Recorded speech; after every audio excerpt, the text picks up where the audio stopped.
A pergunta que eu tenho é por que é tão difícil para alguns políticos apoiarem abertamente escola sem partido? Qual que é a dificuldade? Bom, é simples. Primeiro, porque o Escola Sem Partido só chegou ao conhecimento deles através da versão deformada que a própria esquerda organizadamente espalhou. Você vê aqui a reação desse pessoal da esquerda, você pega sindicatos de professores, ONGs, partidos políticos, mídia, todo mundo está usando o mesmo truque. Eles pegam os 5 itens do Escola Sem Partido, atribuem a si mesmos, diz, nós queremos uma escola onde haja livre discussão, onde haja isso, e inventa que o Escola Sem Partido está defendendo o contrário. Quer dizer, são usurpadores, são ladrões. Você está entendendo? Então, o que o Escola Sem Partido que as pessoas estão conhecendo é a inversão dele. Agora, eu digo, isso não aconteceria se o Escola Sem Partido não tivesse entrado em campo com algumas fraquezas. A primeira fraqueza é o nome. Por quê? Você veja, o controle comunista da educação se dá menos através da propaganda ativa do que da exclusão do contrário. Você vê aquele fenômeno que, do ano 2000, o Dicionário Crítico do Pensamento da Direita. Então, a coisa organizada por 120 professores universitários, dizendo aqui, nós vamos dar aos nossos alunos um panorama, né, da ideologia adversária. Quando você vai ver, todos os principais autores conservadores liberais estão ausentes do dicionário. É? Então, o que eles estão fazendo? Eles estão escondendo o contrário. Você vê, um aluno consegue reagir ao que um professor disse? Sim, ele consegue, mas e se os meios de reagir eles são totalmente desconhecidos? Como é que ele vai reagir? Então, a censura é muito mais importante, muito mais eficiente do que qualquer doutrinação. Em segundo lugar, a própria palavra doutrinação também é fraca, porque doutrinação é transmitir uma teoria. Ora, uma teoria, ela é incompreensível se separada da sua teoria antagônica ou alternativa. Então, o que há no Brasil não é propriamente doutrinação. Lê o livro do Pascal Bernardin, ele vai explicar que os procedimentos pedagógicos usados nas escolas hoje em dia, sobretudo esses do Brasil, eles não visam a incutir uma ideia, uma convicção, mas a criar uma mudança de comportamento sem passar pela formação da opinião. Isso é muito importante. Então, o professor, por exemplo, ele não diz para o aluno, olha, o homossexualismo é bom, é uma maravilha. Ele não diz isso. Ele diz, não, nós vamos fazer uma experiência. Você dá um beijinho sensual na boca do seu coleguinha do lado. Já é conduta, não é opinião. Ora, se você pratica um ato, isso aí está provado. Desde a década de 40, o Kurt Lewin já sabia que as coisas eram assim. Já tem estudos do Kurt Lewin, no tempo da guerra. Ele diz o seguinte, se você pratica um ato, em 92% dos casos você vai defender esse ato depois. Então, quer dizer, você muda a opinião do cara sem ter passado pela opinião. Você viu a experiência que fez na Suécia, que eu até comentei, e que aquele louco daquele diretor teatral, como é que chamava aquele?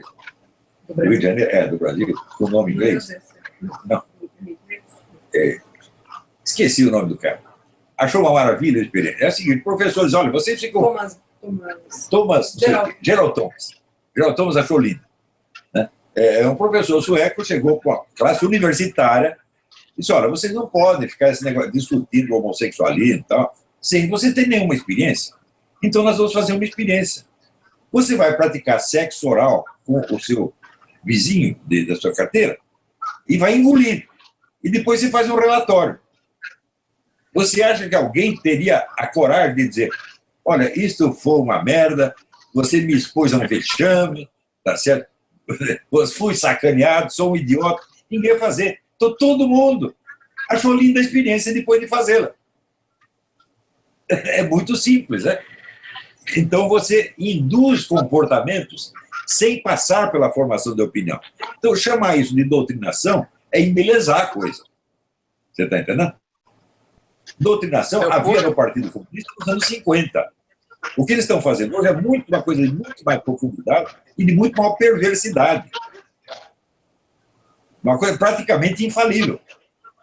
Quer dizer, você compromete a pessoa Quer dizer, o processo, vamos dizer, de envolvimento.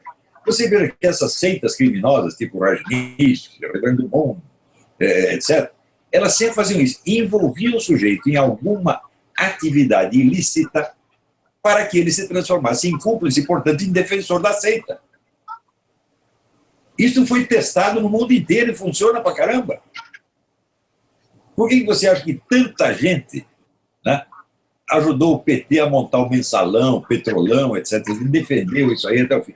Cada um que defendeu tinha um rabinho preso. Um pouquinho, basta ter um pouquinho só. Você induz um jornalista a contar uma mentirinha. Pronto. Ele vai virar um adepto de quem o induziu a mentir até o fim da vida. É esse o procedimento que se usa. Tá entendendo? Então, falar de doutrinação é até adoçar, é amaciar a coisa. É muito pior o que está havendo. É o controle, através da censura, da manipulação, da indução de comportamento, da pressão dos pares. Por exemplo, você entra na universidade e o pessoal diz, vamos todos para a Assembleia contra o golpe. Ninguém doutrinou ninguém, ninguém falou uma linha de marxismo do cara.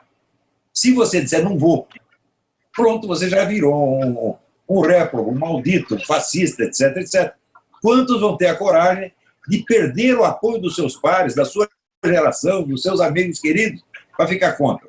Às vezes o sujeito não tem nem mesmo os meios verbais de articular uma objeção. É assim que se faz, Adolfo. Não é doutrinação.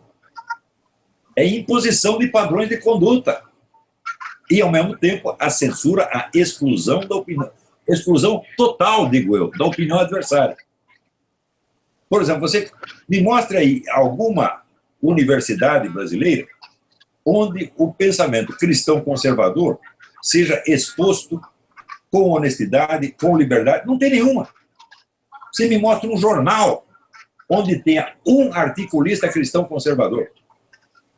Não tem nenhum. No máximo, você tem algum cristãozinho moderado, que faz aqui uma concessãozinha ao casamento gay, a não sei o quê, papapá.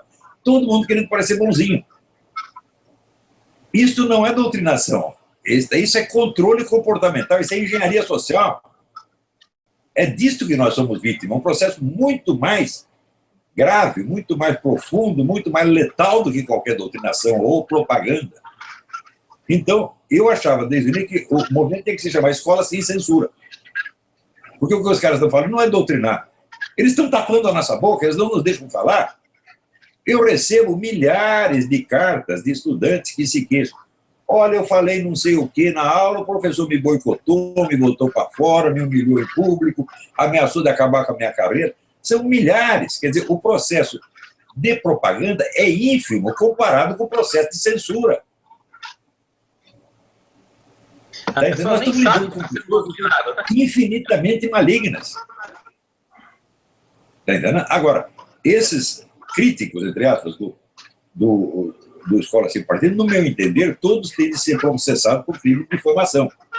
Porque se você defende um valor, o sujeito lhe atribui o valor contrário e pega o seu valor, coloca na boca dele como se ele fosse o grande defensor daquele valor, isso é evidentemente um crime premeditado, um crime de difamação premeditado.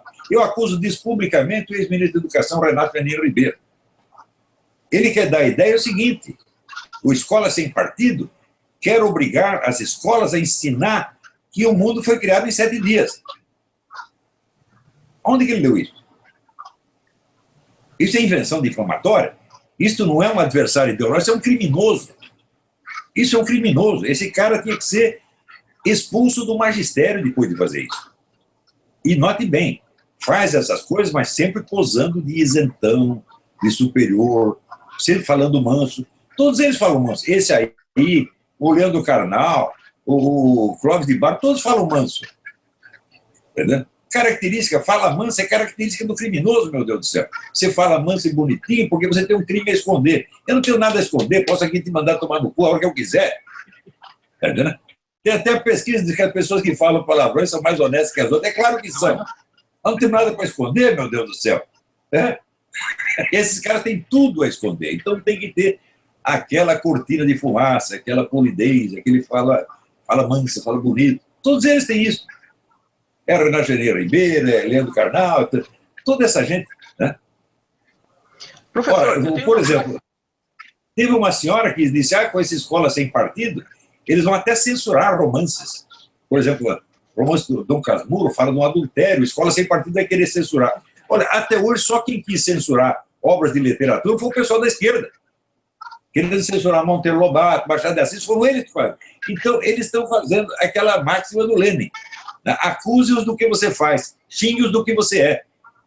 E o pessoal da escola sem partido, por seu lado, que são pessoas honestíssimas, estão entre as melhores pessoas que tem nesse país. Eles não têm prática de guerra cultural, então continuam defendendo a escola sem partido, na base do puro argumento constitucional. Mas isso não é uma briga de argumentos, isso é uma briga contra crime, contra criminosos. Tá entendendo? Não se trata de discutir com essas pessoas. Você disse que a escola sem partido propõe tal e tal coisa, horrível, agora você vem aqui no tribunal provar o que você disse. Ou então tu vai para a cadeia e vai levar multa. É assim que tem que ser. Eu acho que o senhor colocou o grande ponto mesmo. Tem gente achando que a discussão é honesta. Eu mesmo vi que a escola sem partido queria censurar a universidade. Eu falei, olha, que isso? Esse projeto não se aplica à universidade, que papo é esse? Ele, não, mas é meu direito escrever o que eu acho. Assim, não é. Ninguém tem o direito de praticar difamação. Difamação é crime. Se você distorce propositadamente o que o outro falou para colocar numa posição comprometedora, você está praticando difamação. Não é liberdade de expressão. Isso aí não é liberdade de expressão, não. Então, essa gente tem que aprender que a difamação não é gratuita, meu filho. Você vai ter que pagar por ela. Eu acho que esse ponto é um ponto bom que o senhor coloca mesmo. Eu li já o senhor escrevendo a respeito, e até eu falando da espiral do silêncio, né? A pessoa está sendo sacaneada e acha que ficar calado é nobre. Não é nobre coisa nenhuma, né? Sim, mas isso aí é que eu vou nos terroristas na Europa.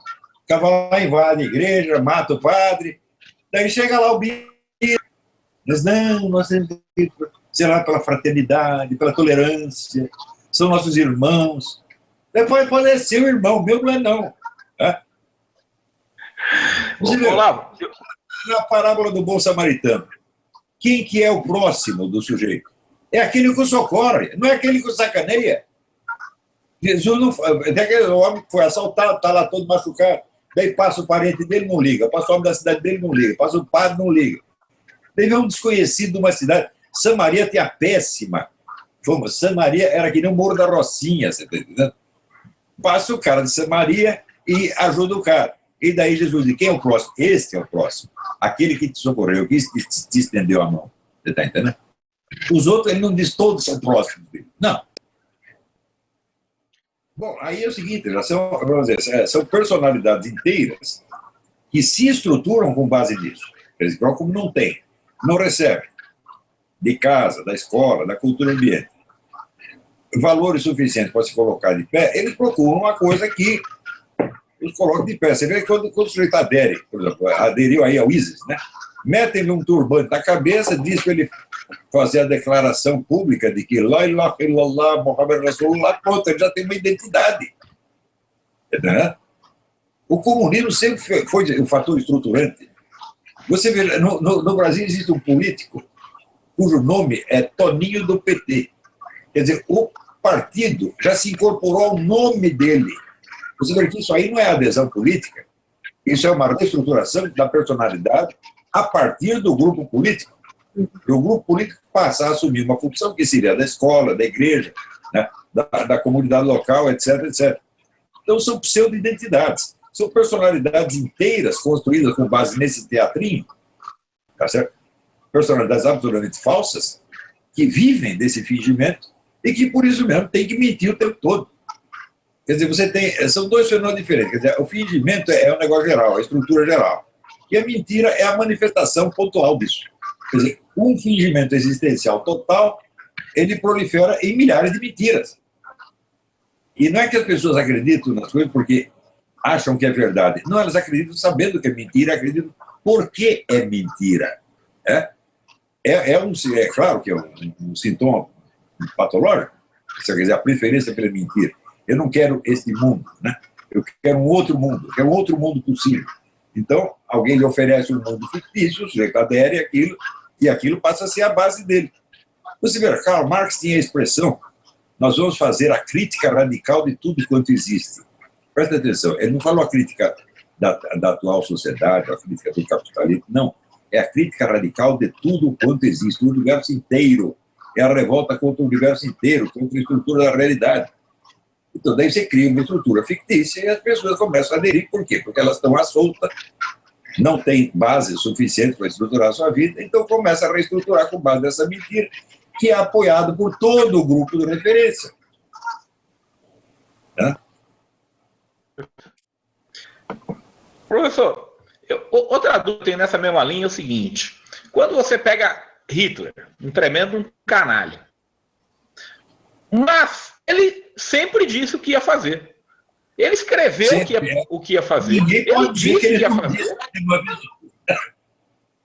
Exato. Mas aí você vai lá e olha o ISIS, o Estado Islâmico. Ele diz o que vai fazer. Ele vai lá e faz.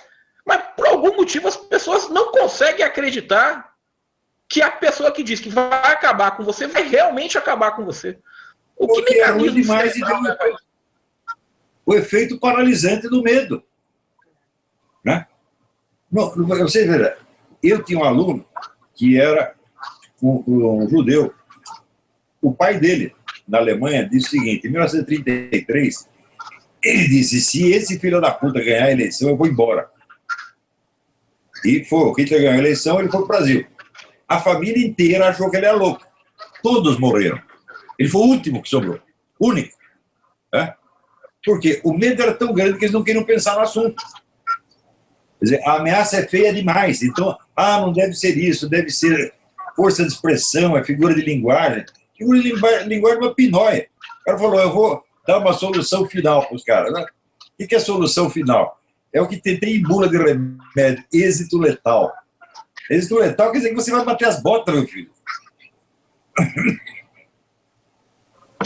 E essa onda migratória, tanto na Europa como no Brasil, assim, as pessoas estão dizendo que vão cometer atos terroristas, estão dizendo que querem impor uma lei islâmica, a Sharia, e as pessoas não acreditam. Então, mas só medo. A pessoa fica paralisada porque, sei lá, está com medo de ter que fazer algo. Você vira, mais de 50 anos atrás, você tinha grandes líderes islâmicos já falando da ocupação pela imigração. Tudo isso foi um plano. Não é uma coisa que aconteceu sem mais nem menos. Agora, o fato, nós já estamos diante do fato consumado e ainda tem gente que não quer ver, pensa: não, os coitadinhos dos refugiados, eles estão sofrendo, nós temos que ser cristãos. O que é isso aí? Você está se prendendo na camisa de força. Você está entrando voluntariamente na espiral do silêncio. Mas se você tivesse que incluir toda uma nova civilização, quais os 3 livros que você levaria, Olavo de Carvalho? Mas isso não tem a menor dúvida. A Bíblia, Platão e Aristóteles. Ponto. Isso aí resolve todos os problemas. Eu acho que não existe nenhuma teoria em circulação sobre o que quer que seja que já não esteja enunciada num desses 3 livros. A Bíblia, as obras completas de Platão e as obras completas de Aristóteles. Está tudo ali. Isto é a base da civilização. E não só da nossa. Tá? Perfeito.